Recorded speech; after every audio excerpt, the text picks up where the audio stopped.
Então, eu começo, né, apresentando para vocês o Leonardo, que é médico de família, professor docente da Universidade Federal de Ouro Preto e também coordenador do Prof. Saúde da Universidade Federal de Ouro Preto. Passo a palavra, então, para o Leonardo e mais uma vez agradecendo a disponibilidade de estar aqui com a gente. Fernando, eu agradeço você, agradeço aos outros, agradeço ao pessoal todo pela oportunidade de estar falando com vocês, né? Eu acho que assim, Florianópolis sempre tem se destacado como um dos polos de expansão tanto da estratégia de saúde da família quanto da valorização da especialidade, né? E a gente fica muito feliz, né? Além disso, né? Além dessa apresentação que você fez, né? Eu estou atualmente como diretor de Medicina Rural da Sociedade Brasileira, na atual gestão, né? E coordeno até o meio do ano que vem, né? O grupo de trabalho em atenção domiciliar da Sociedade Brasileira. E nós recentemente, né? O Elson aí, ó. Bom, Elson. Eu coordeno, e aí nós recentemente lançamos, né, um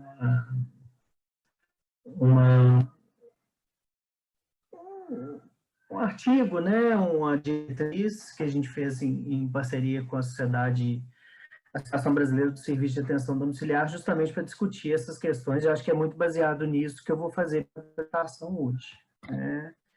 Então, assim, é muito bacana e eu acho que é um tempinho para fazer a apresentação para a gente ter um substrato, mas eu queria mais dialogar com vocês, porque a gente quer muito ouvir como que vocês se organizaram, como que as unidades, em especial as unidades que têm residência, né, se organizaram nesse sentido.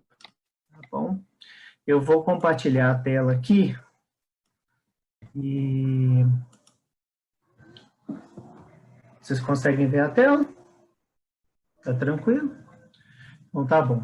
Agora eu vejo vocês aqui no cantinho, né? Então, qualquer coisa, vocês me deem notícias se estiver tendo algum problema aqui, tá? Então, muito obrigado pelo convite, né? Antes de começar a falar especificamente dos cuidados domiciliares, né? Tem duas coisinhas que eu queria falar para vocês sobre atenção domiciliar e visita domiciliar como um todo. O primeiro é falar da importância dela na nossa prática, né? Quando a gente, geralmente, vai falar sobre medicina de família, para quem ainda não nos conhece, cada vez menos gente não nos conhece, né? Felizmente. A primeira coisa que vem na cabeça das pessoas é aquele antigo médico de família que ia na casa das pessoas. E não por acaso, né, nós temos aí a atenção domiciliar como uma parte importante da nossa prática de médicos de família, de médicos de atenção primária. E só para exemplificar, né, aqui nessa tela nós temos o site antigo da Sociedade Brasileira de Medicina de Família, no canto superior à esquerda, que tinha, dentre as representações da especialidade, né, a de uma visita domiciliar. À direita, uma representação de um dos nossos diversos congressos de medicina de família e comunidade, como visita domiciliar. E aqui da associação daqui de Minas, né, quando foram feitas, né, as comemorações, vamos falar assim, do Dia do Médico de Família no dia 5 de dezembro, a maioria das menções, né, ao médico de família eram feitas através de fotos que ilustram, então, a visita domiciliar, o cuidado domiciliar. Então, assim, atenção primária, medicina de família, atenção domiciliar, o cuidado domiciliar faz parte da nossa prática, né? No nosso país, né? Eita, passou. No nosso país, a atenção domiciliar, desde 2011, ela é regida por portarias, e esse rol de portarias se constitui no que a gente chama hoje de uma política nacional de atenção domiciliar. E só para nós localizarmos onde estamos, né? Essa portaria, desde 2011, ela define para a gente que a atenção domiciliar se organiza em 3 níveis de cuidado. O primeiro nível de cuidados é a AD1, né, que se destinaria, e estejam atentas e atentos para isso, a usuários com problemas de saúde e dificuldade ou impossibilidade física de locomoção até uma UBS, Unidade Básica de Saúde, dificuldade ou impossibilidade essa temporária ou definitiva, tá? Que representaria, então, uma necessidade de um cuidado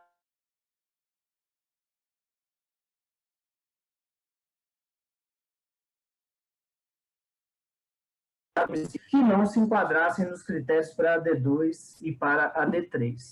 Então, a AD1 é o cuidado domiciliar que é feito por nós médicos, médicas de família que estamos dentro das equipes de atenção básica, equipe de saúde da família, apoiados pelos núcleos de apoio à saúde da família, né? Por mais que, dependendo de onde a gente esteja, essas organizações aí já estejam um tanto quanto heterogêneas, né? Nós temos lugares onde o NAS foi desmontado, outros não, enfim.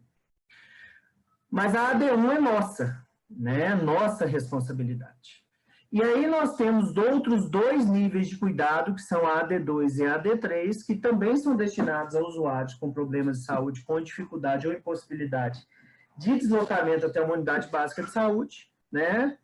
Mas que demandem, no caso da AD2, uma maior frequência de cuidados, uma maior necessidade de recursos de saúde e um acompanhamento contínuo, né?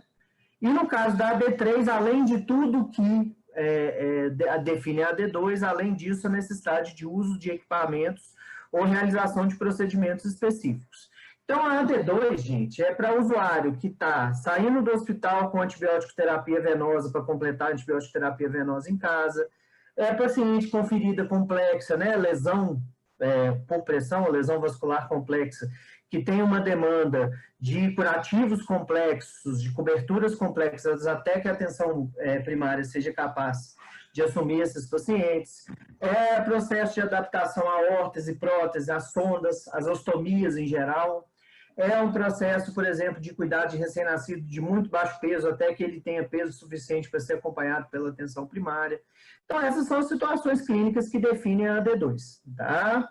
Além disso, algumas situações muito específicas que têm a ver com uma necessidade de cuidado que ultrapassa a capacidade de cuidado nossa, de atenção primária e de médicos de família, que seriam aí o acompanhamento frequente dessas mesmas feridas complexas, que seria aquele crônico que agudizou, e nesse processo de agudização, alguma das terapias, por exemplo, terapia nutricional ou reabilitação, até que ele seja capaz de ser atingido novamente pela atenção primária. E o que define a AD3, que é feita pelas mesmas equipes, né, as equipes específicas de atenção domiciliar, é o uso de equipamentos, por exemplo, concentrador de oxigênio e ventilação mecânica, seja ela invasiva ou não invasiva, traqueostomia não invasiva através de máscara, né? Ou procedimentos específicos, como, por exemplo, paracentese de repetição no domicílio, né? Ou transfusões de repetição, enfim.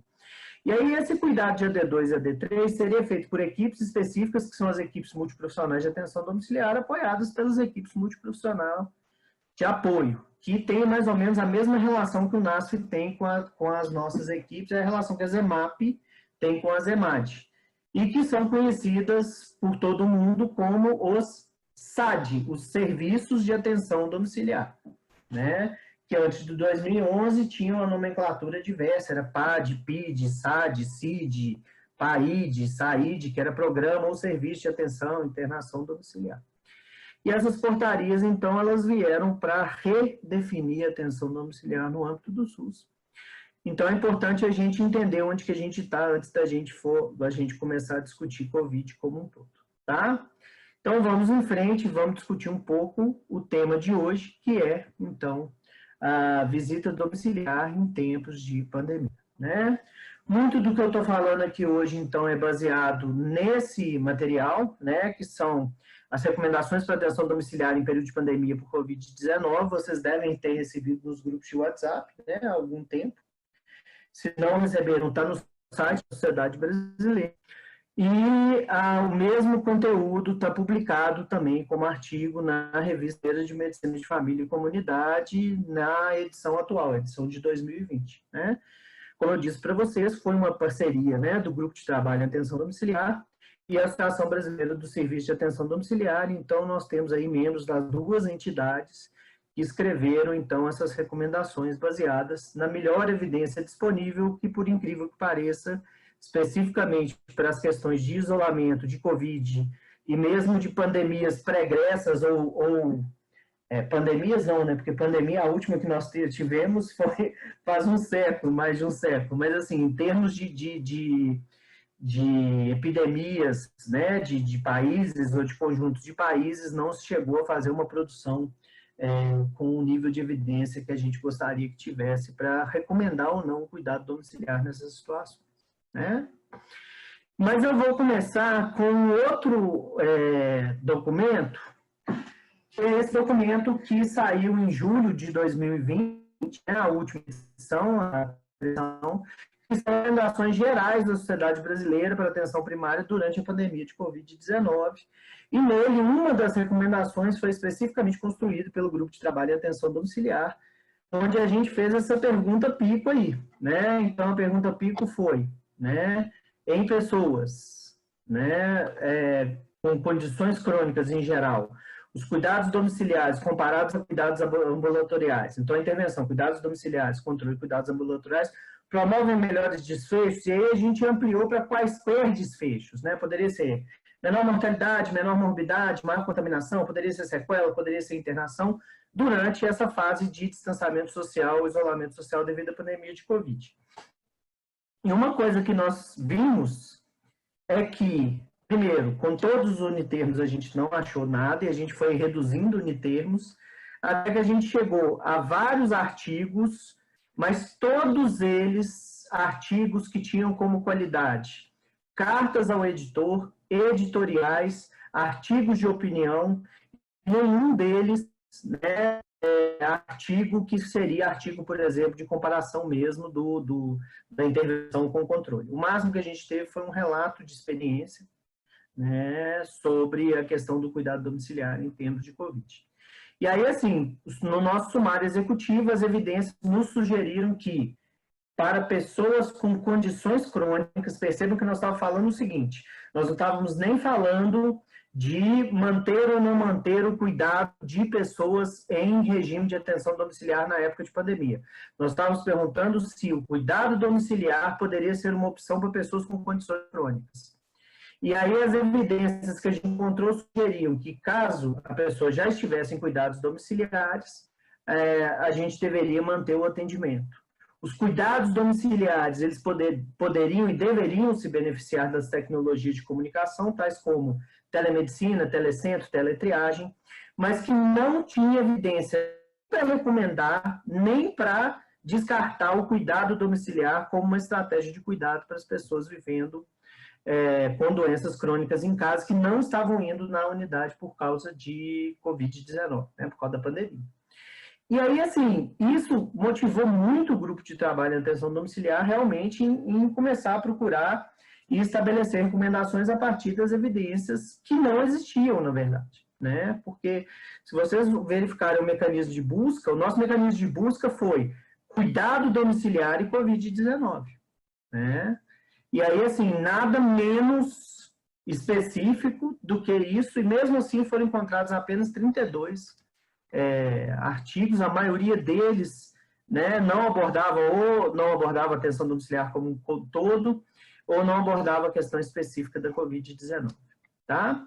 Bom, aí nós, então, partimos para este documento, que foi as recomendações para atenção domiciliar em período de pandemia por Covid-19. Então, nós estabelecemos um grupo de trabalho, esse grupo de trabalho procurou revisar as evidências, trabalhar com as evidências disponíveis, ampliamos nossa busca para discutir, né, inclusive as recomendações pelas entidades em geral. Então, vocês vão ver que tem nesse documento recomendações do CDC, recomendações da OMS, recomendações do Ministério da Saúde, recomendações de secretarias municipais de saúde. E aí, a gente chegou a esse documento que eu passo a falar um pouquinho dele para vocês aqui agora, tá? Então, assim, a gente começa pensando no seguinte, quando a gente está falando dos objetivos estratégicos do SUS nesse período, né, pandêmico, né, existem 3 objetivos estratégicos que são fundamentais. O primeiro seria esse, então, de interromper a transmissão humano a humano, ao manter as pessoas em casas, né? Então, a ideia do distanciamento social ou do isolamento social, lembrem-se, né, que no país, em pouquíssimos lugares, nós chegamos a fazer exatamente um lockdown mesmo, propriamente dito, né? O que houve foi distanciamento social, então, na maioria absoluta dos lugares, as pessoas puderam continuar saindo de casa, e durante algum tempo nem foi obrigatório o uso de máscaras. O que acontecia é que as pessoas foram orientadas a permanecer em casa, mas elas não eram abordadas, exceto em algum momento em Manaus, em algum momento no Maranhão, né? Salvo engano, em algum momento também no Ceará houve essa questão do lockdown propriamente dito, né? Em que as pessoas, ao sair de casa, elas eram abordadas para saber se elas realmente estavam indo cumprir atividades essenciais, mas, no geral, o que foi orientado para as pessoas era se manter em casa, caso fosse possível, e aí, posteriormente, a necessidade do uso de máscara ao frequentar instituições, ao frequentar espaços públicos, né? Mas foram mantidos abertos serviços essenciais, as pessoas puderam se deslocar sem nenhuma restrição absoluta na maioria, grande maioria dos estados do país, né? No segundo ponto, né, o objetivo estratégico do SUS é identificar, isolar e cuidar precocemente dos infectados com atendimento diferenciado. E aí, lembrando, esse atendimento diferenciado foi o cuidado dessas pessoas em casa, em isolamento domiciliar, através de equipes que fossem responsáveis por fazer esse cuidado, e notadamente as equipes de atenção primária tiveram um papel fundamental. E terceiro, um papel de disponibilização da melhor forma possível de leitos hospitalares, o que envolve deshospitalização ágil de pacientes estabilizados, sejam eles COVID ou não COVID. Então, à medida que a gente tinha a ocupação de leitos hospitalares e leitos de CTI, uma alternativa era tentar fazer a deshospitalização da melhor maneira possível, tanto de pacientes COVID quanto não COVID, pela série de questões que eram necessárias ali, que seriam, por exemplo, a gente reduzir o número de pacientes expostos ao risco de COVID dentro do hospital, a gente ampliar a possibilidade de leitos hospitalares para aqueles pacientes em quadros moderados a graves, né? E, ao mesmo tempo, deshospitalizar e tirar do CTI pacientes que pudessem ser cuidados, por exemplo, em regime de internação domiciliar. Então, percebam que nos 3 objetivos estratégicos, de alguma maneira, o cuidado domiciliar ele se vê presente, né? Seja o cuidado a pessoas com Covid-19 que teriam que ficar isoladas em suas casas, né? Seja o cuidado a pessoas que deshospitalizadas poderiam ser submetidas a serviços de atenção domiciliar, seja o cuidado, então, a pessoas que, por quaisquer motivos, deveriam estar submetidas, então, a essa deshospitalização precoce ou oportuna desses pacientes. Tá? Bom, então, o racional para a gente discutir atenção domiciliar, cuidado domiciliar no âmbito do SUS, ele está posto aqui, então a gente tem que lembrar algumas coisas. Primeiro, cuidados domiciliares estão apresentados de diferentes formas na rede de atenção à saúde, né? Como a gente falou, serviços próprios, SAD, equipes que estão programadas para tal, cuidados domiciliares, visita domiciliar de diversos níveis. Então, por exemplo, não é só a atenção primária que faz visita domiciliar. A rede de atenção psicossocial, né? A rede de saúde mental, ela faz visita domiciliar também terapêutica, né? E existem alguns serviços específicos ligados a questões específicas, não necessariamente SADs, mas que também podem proporcionar cuidado do domicílio, né? Mas em especial aqueles ligados à atenção primária, né? Segundo, né? Quando a gente pensa na política de atenção domiciliar, a gente lembra dessa frase aqui, ó. Pessoas que estão impossibilitadas temporária ou definitivamente de comparecer a unidades de saúde devem ser atendidas pela atenção primária. né? Devem ser atendidos através de atenção domiciliar. Ora, se nós estamos falando de pessoas que estão sendo cuidadas em casa, que têm uma demanda de não poderem ir na unidade de saúde, que estão impossibilitadas temporariamente, porque estamos em tempo de pandemia, pessoas com condições crônicas de saúde estão impossibilitadas de ir na unidade de saúde, porque foram orientadas para permanecerem em casa, em distanciamento social, isolamento social. Nós estamos falando de uma situação que claramente, de acordo com a política, seria função da AD1, seria função do primeiro nível de atenção, ou seja, função da atenção primária à saúde.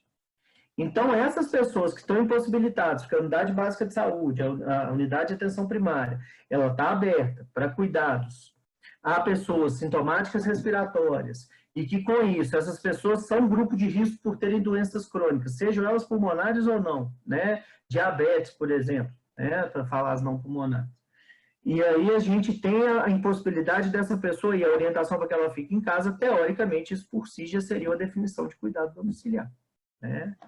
Então, havendo pessoas com possibilidade de acesso ao OBS, esses pacientes não podem ser negligenciados em prol de atendimentos sintomáticos respiratórios, tampouco podem ter seu cuidado interrompido. E aí a gente vai lembrar deste, que é o gráfico do Victor Tseng, que é o famoso gráfico que foi desenhado e que rodou o mundo inteiro, e que, por incrível que pareça, o Victor Tseng, ele não publicou esse artigo, virou simplesmente o Twitter dele, que rodou o mundo, já foi citado por 3, 4, 5 autores diferentes e que já fizeram derivações disso, mas o Victor Tseng, da Universidade de Emory, ele fez esse gráfico que fala muito bem do que o serviço de saúde, para que os serviços de saúde precisam se preparar. Então, eles precisam se preparar para algumas zonas de sobrecarga, que ele chama de impacto da pandemia, né, sobre os serviços de saúde. Então, a primeira onda seria a onda da morbimortalidade imediata por Covid-19, né? Então, assim, a onda de cuidados que impactaria o serviço de saúde, nossos serviços todos, hospitalar, atenção primária, urgência e emergência. A segunda onda que viria logo a seguir, e percebam que não é a primeira, segunda, terceira onda de contágio, são as ondas de sobrecarga de acordo com os problemas que vão impactar o serviço. Uma segunda onda seria, então, a onda do impacto da restrição de recursos para agudas, pessoas que têm sinais e sintomas de doenças que são potencialmente causadoras de morbimortalidade, mas que não são atendidas porque as pessoas são orientadas a ficar em suas casas e não procurar o serviço. Uma terceira onda do impacto da interrupção do cuidado das condições crônicas, e essa terceira onda seria, então, uma onda, né, relacionada à descompensação de pessoas com condições crônicas sem uma continuidade do cuidado, sem a longitudinalidade do cuidado, e, por fim, a quarta onda, que seria a onda que começa imediatamente após, né, a onda de mortalidade da Covid-19, que seriam os impactos na saúde mental. E aí nós estamos falando dos impactos da saúde mental quando a gente fala em perda de familiares pela Covid-19, impossibilidade de elaborar o luto pela impossibilidade de acompanhar a internação do seu ente querido, a impossibilidade de comparecer no enterro ou de fazer uma despedida de acordo com os rituais de luto que essa pessoa precisaria ter em relação ao ente que faleceu, enfim. E mais as ondas de saúde mental relacionadas à perda do emprego pelas questões econômicas, relacionada à ansiedade, ao medo de morte, ao medo da doença e da própria disfuncionalidade. E aí, nós construímos esse artigo aqui, é um artigo que no Journal of Management and Primary Healthcare, apesar do nome ser em inglês, é um artigo, uma revista nacional, mas é uma revista, né, de gestão e atenção primária, que faz um ensaio justamente acerca do impacto da pandemia sobre a atenção primária, sabe? E aí a gente conseguiu construir alguns elementos muito interessantes E são alguns, deixa eu fechar uma porta aqui, gente, só um minutinho.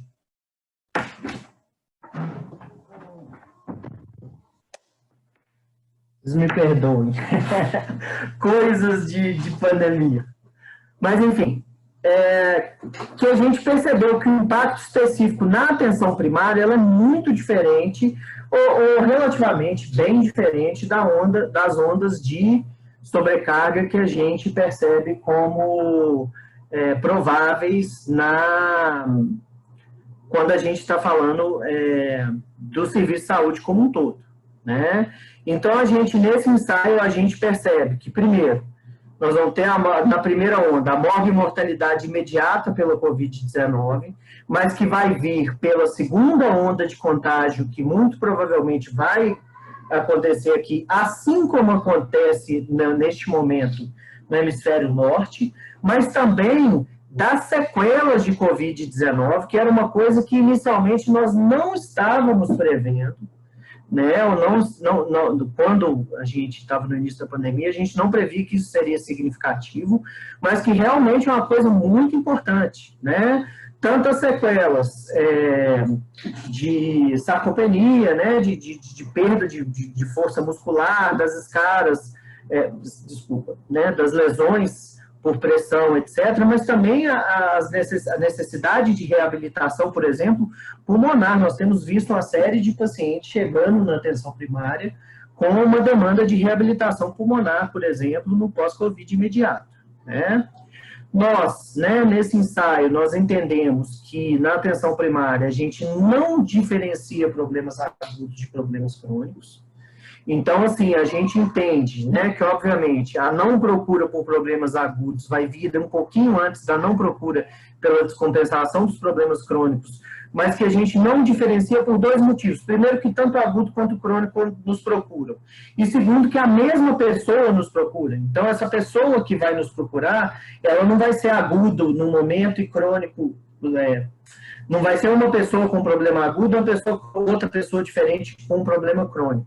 E essa mesma pessoa que está sob o nosso cuidado longitudinal vai nos procurar por problemas agudos e por problemas crônicos, e a ausência da procura por problemas crônicos vai levar essa mesma pessoa a nos sobrecarregar.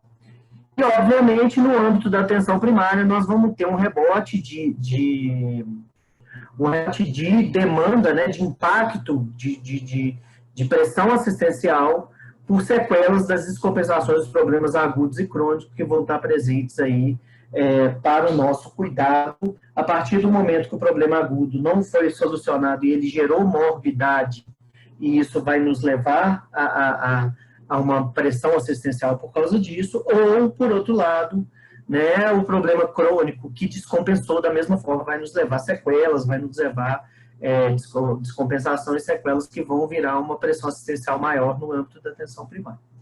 E, por fim, se vocês compararem com o gráfico dele, né, do Vitor Tseng, em relação às ondas, vocês vão perceber que a terceira onda, que seria a quarta onda dele, que são os impactos na saúde mental, na atenção primária, ela muito provavelmente vai ser uma onda de sobrecarga muito maior do que nos outros âmbitos do sistema.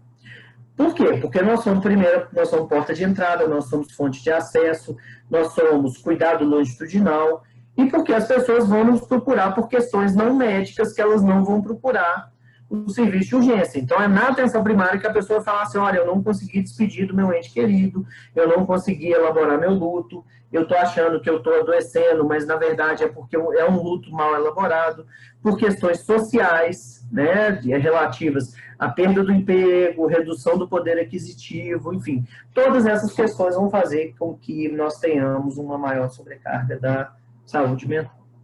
Bom, saindo do racional, então, para específicas recomendações, queria falar para vocês que as recomendações, elas estão divididas em duas partes. A primeira parte, relativa, né, ao papel nosso, e papel nosso junto com o serviço de atenção domiciliar em alguns pontos, aos diferentes tipos, né, as diferentes categorias, se a gente pode chamar assim, de pessoas que estão sob nossos cuidados. E a segunda parte, especificamente, a questão de quando ir ao domicílio, né, como que nós devemos nos portar, quais tipos de EPI que nós devemos utilizar. Então, nessa primeira parte, gente, a gente tem algumas orientações, então vamos a elas. Então, a atenção domiciliar na atenção primária, a D1 nossa, né? A pacientes que não são Covid, mas que anteriormente já tinham critério para cuidado domiciliar anterior. O que a gente orienta? A orientação é manter a atenção domiciliar, mas manter a atenção domiciliar desde que a família autorize. Lembrem-se, né, e quem está na linha de frente sabe disso, que algumas famílias vão pedir para que não se faça cuidado ao domicílio, porque elas têm medo que a gente leve contaminação da unidade básica para dentro do domicílio dela. Então, algumas famílias, muito provavelmente, vão pedir essa suspensão, né? Quais são as orientações para o agente comunitário de saúde? Essas orientações são do documento, né, do Ministério da Saúde de março, ainda no Ministério da Saúde do Luiz Henrique Mandetta, né?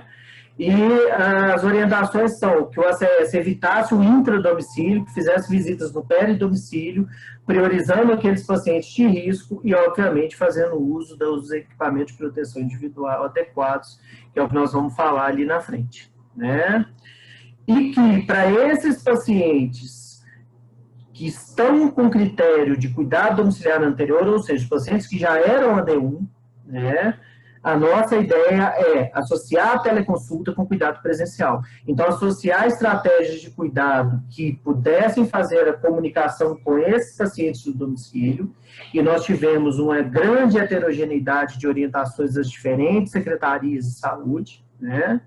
As municipais e mesmo estaduais, mas associar a teleconsulta, associar estratégias de contato com os pacientes e seus cuidadores com cuidados presenciais. Tá?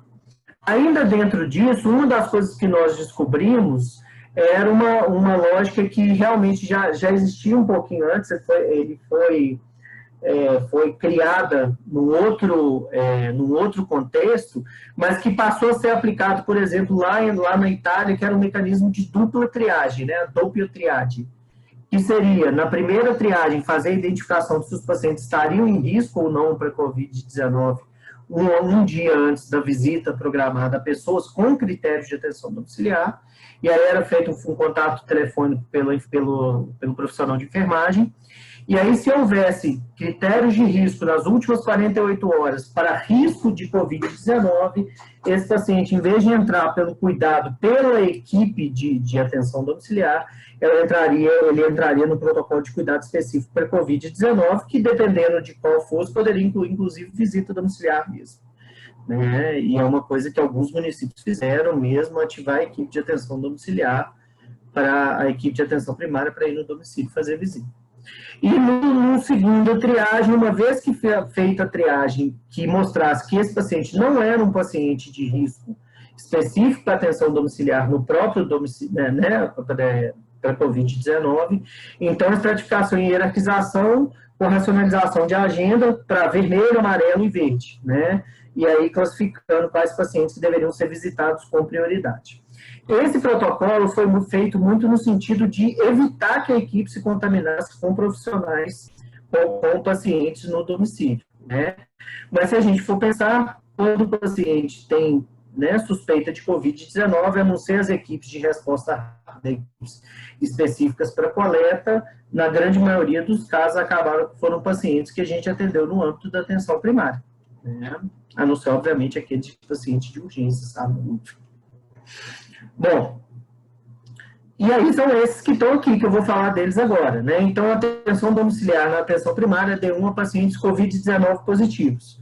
Quais foram as orientações que nós encontramos, né? E como que a gente organizou essas orientações a partir, inclusive, de protocolos municipais, protocolos estaduais e protocolo federal, né? Os suspeitos de Covid, então, deveriam ser triados no primeiro ponto de contato com o sistema, né? Preferencialmente nós mesmos, na atenção primária, para indicação terapêutica de acordo com o critério de urgência e gravidade. Aí vocês já sabem quais são os critérios, quer dizer, saturação abaixo de 95%, presença de febre, presença de dispneia, e por aí vai, seriam pacientes candidatos aí para urgência ou internação, né? Pacientes com a deterioração do quadro respiratório rápido, pacientes para leito de UTI. E aí, naqueles casos que não preenchem esse critério de urgência e gravidade, com doenças leves, né, com baixa probabilidade de deterioração rápida do quadro, isolamento domiciliar e cuidados a cargo da atenção primária, né? E aí, sim, visita domiciliar a pessoa com suspeita de Covid-19. Se a gente for pegar o material do próprio Ministério da Saúde, vocês vão ver que existe a orientação de quais dias nós temos que fazer a visita, mas, obviamente, isso demanda treinamento e uso adequado dos equipamentos de proteção individual necessários, né? E aí, gente, o que a gente identificou foi que realmente, né, mesmo para o paciente Covid-19, não existia nenhuma evidência que avaliasse qualquer superioridade da visita presencial ou telesaúde, comparando um com o outro, para paciente Covid-19, Covid positivo, desculpa. Né? E as ferramentas deveriam ser utilizadas como estratégia complementar e os equipamentos de proteção individual para atendimento em casa deveriam incluir, então, um avental, né? Descartável manga longa, máscara cirúrgica ou preferencialmente a N95, em especial se confirmado Covid positivo. As luvas de procedimento, podendo-se usar 2 pares, e aí nós vamos falar um pouquinho disso ali na frente, né, para evitar contaminação no processo de desparasitação. A necessidade de gorro, touca para pessoas com cabelos longos, e eu, em todas as minhas visitas, eu tenho que usar a touca, né, cirúrgica. E óculos de proteção individual e ou face shield, né, ou a máscara. Aquela máscara tipo face shield. Bom, ainda na primeira parte, né, essa parte que discute os diferentes pacientes. Então, atenção domiciliar na atenção primária, AD1, pacientes não Covid-19 sem critério prévio de cuidado domiciliar anterior, é aquilo que a gente já falou lá no documento da recomendação da SPMFC, né? A resposta a isso, né, é possível manter, através da AD1, cuidado aos crônicos, para pessoas sob nossos cuidados, mas crônicos que não era critério prévio de atenção domiciliar, ou seja, usar a visita domiciliar para que a gente pudesse fazer esse cuidado. E a resposta foi que, olha, tanto telemedicina quanto visita domiciliar se configuram como formatos adequados e complementares, desde que, primeiro, respeitados os cuidados com equipamento de proteção individual e prevenção da contaminação no roteiro PS trajeto domicílio. E aí eu espero conversar com você sobre isso no final dessa apresentação, porque eu sei que vai ter muita gente que vai fazer um questionamento do tipo, poxa, mas e o paciente que é é de risco? Você não corre o risco de levar a infecção da unidade para o domicílio? Não, desde que você faça o uso correto dos equipamentos de proteção individual, uma lavagem correta das mãos com álcool. E, por fim, ainda dentro dessa primeira parte, a atenção domiciliar com estratégia aos casos crônicos agudizados que não têm Covid-19 aparente, né? Então, qual que é a lógica aqui? A pergunta é, nós podemos evitar a ida de pacientes com problemas crônicos agudizados ao PS? A lógica é a mesma. Combinação de ferramentas de comunicação remota, né, teleconsulta, telesaúde, troca de informação por aplicativo, e participação ativa do OCS, né, que pode estabelecer os casos nos quais a visita pode ser, então, uma ferramenta resolutiva. Tá? Bom, estou caminhando para o final, gente, para a gente poder conversar. Como é que eu estou de tempo aí, gente? Só para eu saber. Não, temos ainda 20 minutos. Ah, não, então tá tranquilo. Vai dar tempo da gente bater uns altos aqui. Bom, e aí na segunda parte, então, nós fizemos o quê? Nós trabalhamos, né, as orientações a respeito dos cuidados que a gente tem que ter na visita domiciliar e a proteção da equipe e das pessoas que estão sob o nosso cuidado. Então, o que nós construímos? Nós construímos, né, a partir das orientações do CDC, das orientações da Organização Mundial da Saúde, das orientações do Ministério da Saúde, dentre outras, né? Nós usamos material também lá do RKS, né? Uma orientação sobre a sequência de paramentação e desparamentação em domicílio, sobre o tipo de equipamento de proteção individual necessário, dependendo de qual atividade, dependendo de qual paciente e de qual profissional que está no domicílio. Os cuidados para reduzir o risco de contaminação específico do domicílio e os cuidados essenciais para com o veículo ou carro.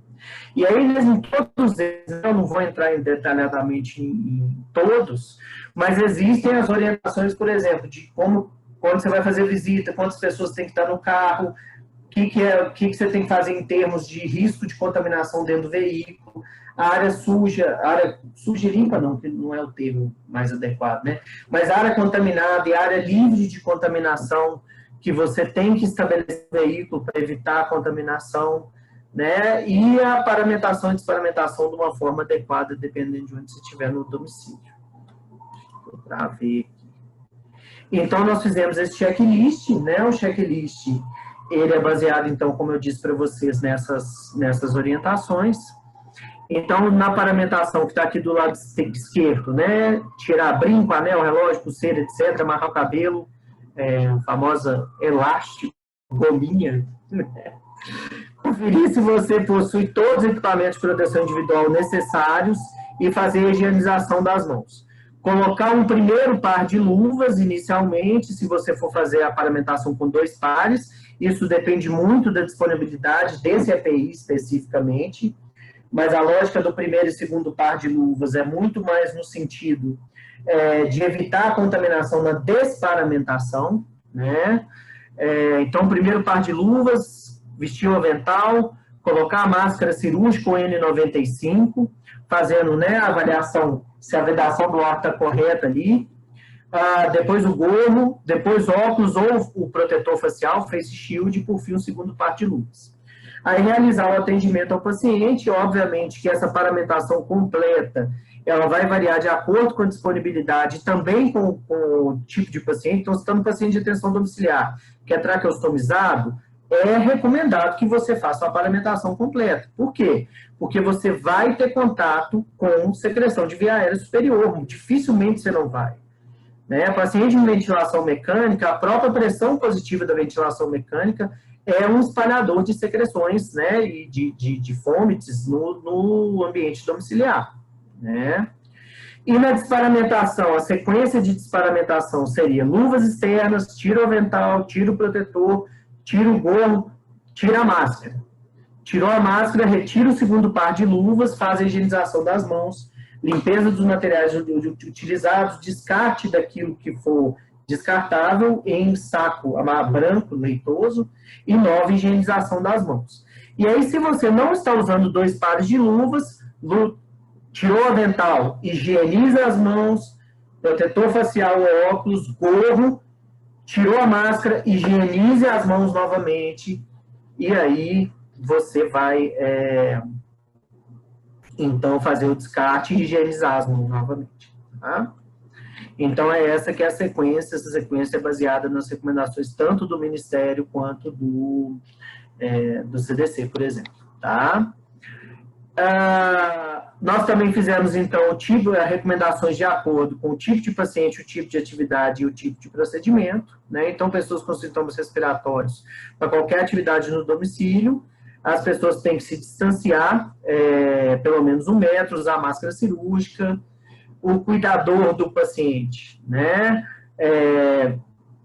Pode visitar o quarto, para visitar o quarto do paciente sem cuidado ou assistência direta, pode usar só a máscara cirúrgica, mas se esse mesmo cuidador vai cuidar diretamente do paciente, ou fazer limpeza, ou manipular fezes, urina, lixo, etc., além da máscara cirúrgica, usar luvas e, se possível, se houver risco de resfriado, também você providenciar que ele use um avental, que aí, obviamente, para o cuidador, você não vai ter avental descartável toda vez que ele vai no domicílio, mas um avental que possa ser limpo.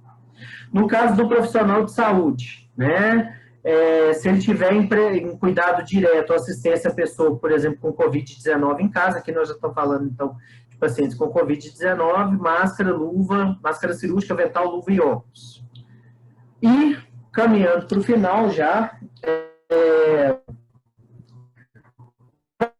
cuidadores no dia a dia devem usar máscara caseira.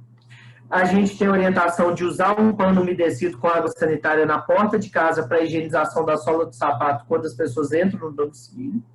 E isso é feito, inclusive, porque a gente tem uma situação que muito provavelmente, né, a gente já fez essa discussão algumas vezes nas nossas apresentações.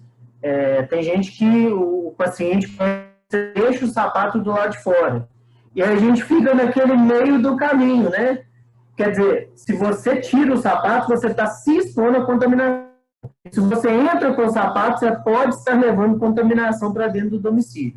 Então, essa é uma solução possível, um pano com água sanitária para que você possa entrar. Uma outra solução, apesar de não ter tanta evidência nem para bloco cirúrgico, quanto mais para questões de domicílio, seria a possibilidade de você usar propé para entrar dentro do domicílio e aí evitar a sua contaminação e a contaminação do paciente, né? A indicação, pelo menos, né, ao longo do dia, nas visitas, de abrir portas e janelas o máximo possível para melhorar a ventilação dos ambientes. E aquela questão que a gente fala, inclusive para compras, né, mas limpar e desinfetar superfícies de uso comum na casa, né? Notadamente quais? Aquelas que estão próximas do paciente, superfícies que são frequentemente tocadas no ambiente, tais como corrimão, maçaneta, etc. Tá? E aí, só para terminar, antes da última tela, falar para vocês de uma coisa que acontece muito também, que eu não coloquei aqui na apresentação, mas que é o cafezinho, né? Está lá na nossa orientação, que é uma coisa muito difícil, porque equipes de atenção domiciliar já é difícil, imagina nós da atenção primária e num país cultural como é o Brasil, né, onde a questão do agrado à alimentação, através da alimentação, é uma forma de afeto, né? Então, comida para nós é sinônimo de afeto, né? Então, quando nós vamos na casa dos nossos pacientes, é muito frequente que os nossos pacientes nos ofereçam café, quitandas, essas coisas assim. Aqui em Minas é muito comum um queijo, né? A gente vai na casa do paciente, é um cafezinho e um queijo. Então, assim, em tempos de pandemia, uma das formas que eu tenho encontrado para justificar para os meus pacientes, que não é o momento disso, além de, obviamente, explicar que, olha, nós não estamos podendo usar os utensílios domésticos da casa e tal, eu coloco que é muito complexa a questão da paramentação e desparamentação para que você possa tomar um café. Quer dizer, para você tomar um café, você tem que tirar touca, luva, gorro, máscara, e então que ali é muito complexo, porque você vai ter que descartar, etc. e tal. E aí, infelizmente, né, até que a gente tenha a segurança de conseguir fazer uma imunização adequada, conseguir que chegue a vacina, infelizmente, essa vai ser a desculpa que nós vamos ter que usar. E que não é, na verdade, uma desculpa, é verdade. O processo de desparamentação, por si, é um processo que nos leva a risco de contaminação, né?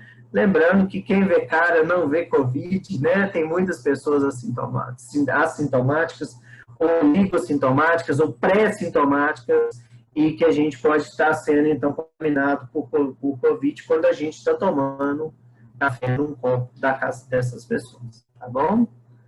Bom, isso que eu trouxe de material teórico, agora vamos discutir um pouquinho. Eu fecho com fotos de cuidados domiciliares. Cuidado domiciliar meu do lado esquerdo antes da Covid-19, né? Então, ali, sem máscara, atendendo uma pacientezinha minha ali no quintal da casa dela.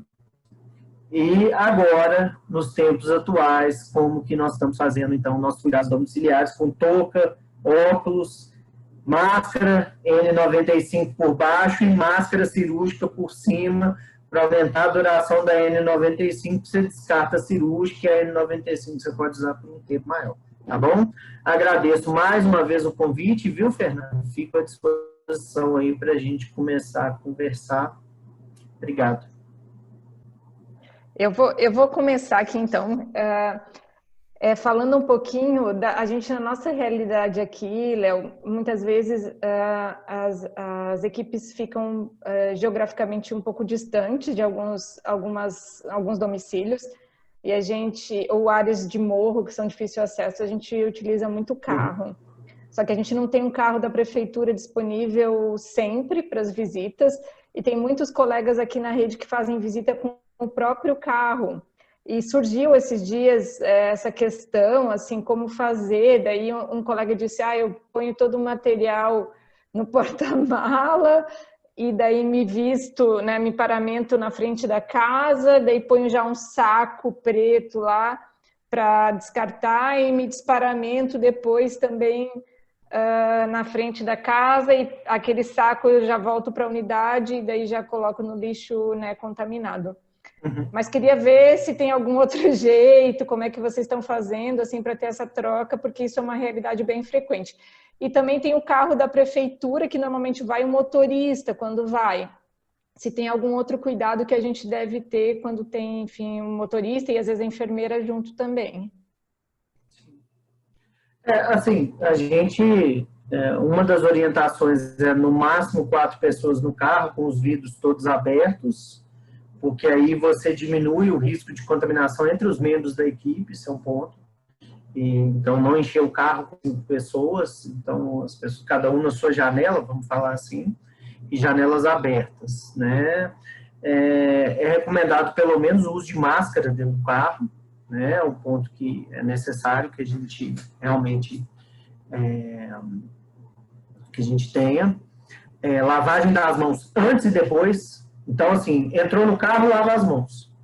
Porque você está vindo outro lugar, você pegou na maçaneta da porta do carro. Então, entrou dentro do carro, a primeira coisa, lavagem das mãos com álcool gel, obviamente, você pode levar álcool líquido, daí você não pode deixar o álcool líquido dentro do carro, por outras questões de segurança, né, de risco de incineração, né, enfim. Mas também depende de onde está, onde o carro vai estar estacionado, enfim, ou se o seu carro tem essa possibilidade. Eu faço cuidado domiciliar com o meu carro, é veículo próprio. Então, o que eu tenho feito e que eu considero que é uma recomendação é realmente você dentro do carro criar área contaminada e área limpa, ponto. Porque aí a sua lógica é que você fez a visita, desparamenta, enfim, tira o seu material, tira o jaleco, a sua maleta, a sua mochila, maleta, enfim, pasta, esse material e coloca numa área que você vai chamar de contaminada.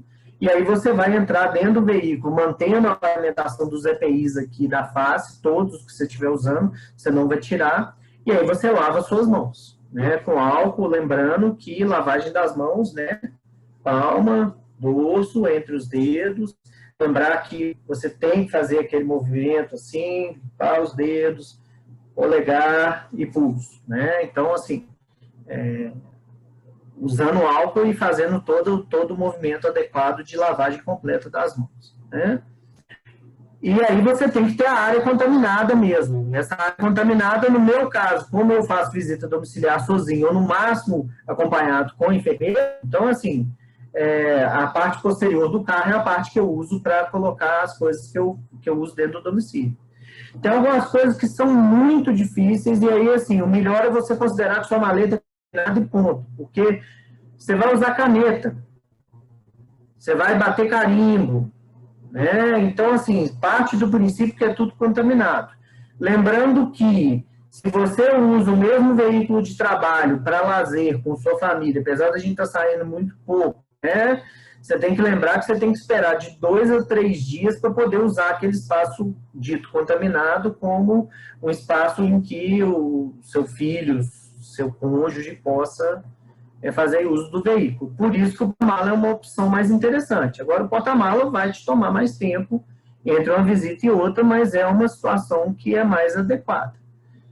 Mas no carro da prefeitura, quando você estiver indo, você tem que lembrar, quando você estiver fazendo a visita, você tem que lembrar que o motorista também tem que tomar todos os cuidados que você toma, exceto a paramentação complementar quando você entra na casa do paciente. E sim, a gente tem, o que você pode fazer e que a gente faz também é uma paramentação em 2 etapas. Quer dizer, você já está de máscaras, você veste o seu jaleco, enfim, quando você vai entrar no domicílio, aí na hora que você for entrar no quarto do paciente, aí você pode colocar uma segunda máscara, ou colocar a máscara de procedimento sobre a máscara N95, ou calçar luvas quando você for fazer o exame do paciente.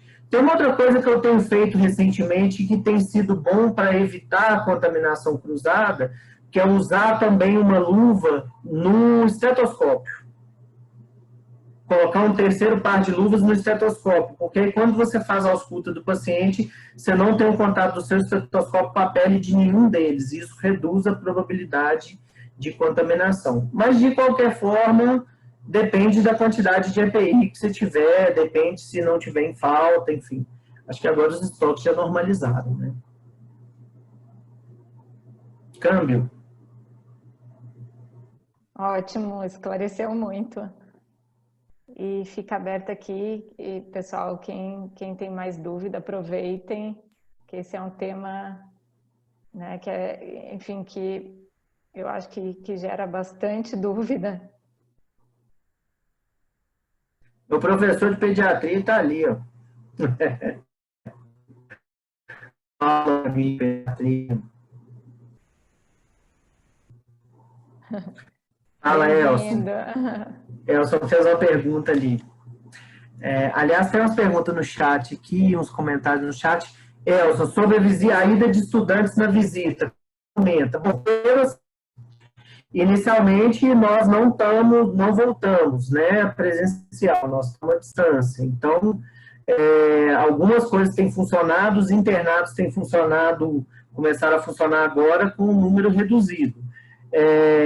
Nós vamos ter que reduzir o número de estudantes nas visitas se formos fazê-las, que já é uma questão que anteriormente a gente ia reduzir por diversos motivos, dentre eles, né, a própria questão da disponibilidade do veículo. Você vai fazer uma visita domiciliar, já vai um motorista, já vai você. Se vier ou for enfermeiro, você só tem mais uma vaga no carro. Antigamente nós tínhamos duas, né?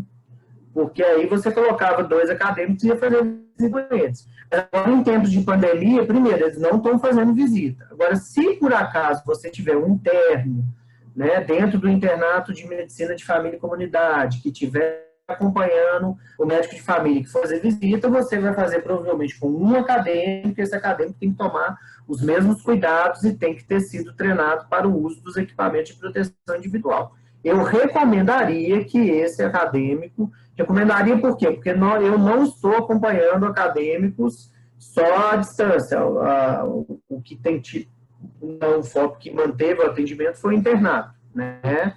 Mas para os atendimentos, eles não estão indo nas disciplinas de medicina de família. Então, a minha recomendação é que ele se expusesse ao domicílio, ao quarto do paciente, se ele for fazer visita domiciliar, e que a gente respeite a disponibilidade de vaga no veículo. Tá? E que ele seja naturalmente treinado para todos os equipamentos de proteção individual.